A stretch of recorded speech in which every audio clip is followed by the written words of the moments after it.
Mapagpalang gabi sa lahat sa mga kabartudis natin. Ito nga pala yung kwintas.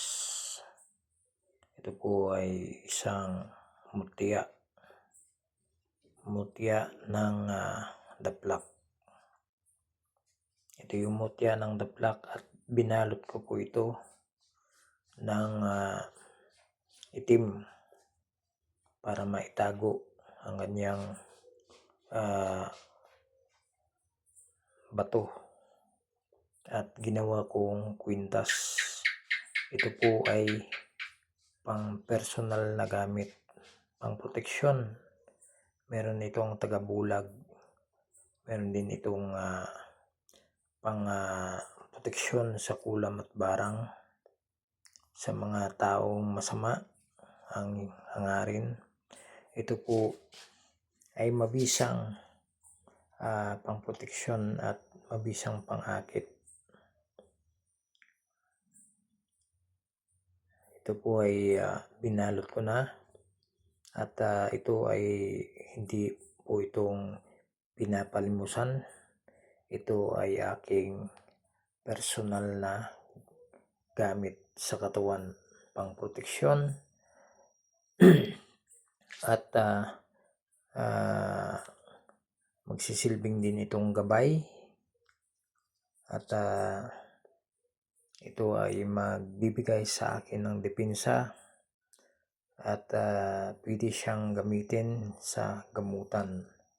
Ito ay magbibigay ng lakas sa taong magtatangan ito. Ayan po. At ito ay gagamitin ko sa aking panggagamot.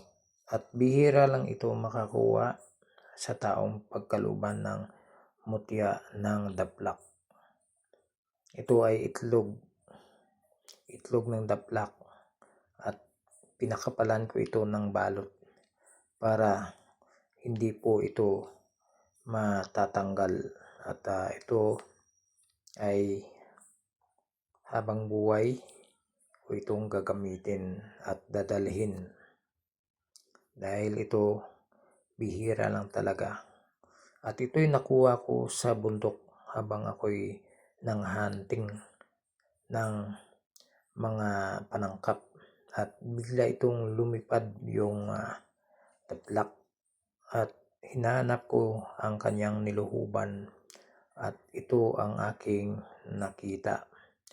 Doon may kasamang dalawa pang itlog at yung dalawang itlog ay hindi ko ginalaw, hinayaan ko lang at yung isa na ito ang napakatigas at bigla po akong nahilo nung kinuha at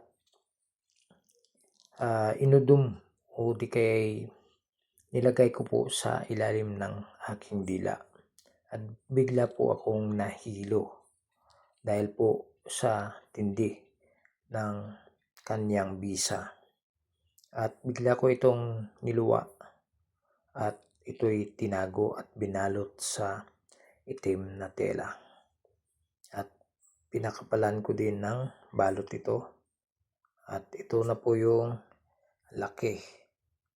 Pero yung daplak ay hindi ganito kalaki kundi yung pagbalot ko lang ito po. Ayan. Itlog pa rin yung itsura niya. Kagaya din ng itlog ng pugo. Pero ito'y napaka-timdi yung bisa nito. At ito ay personal na gamit. Ayan.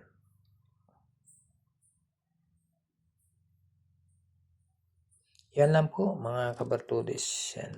Maraming salamat. Paalam. God bless inyong lahat.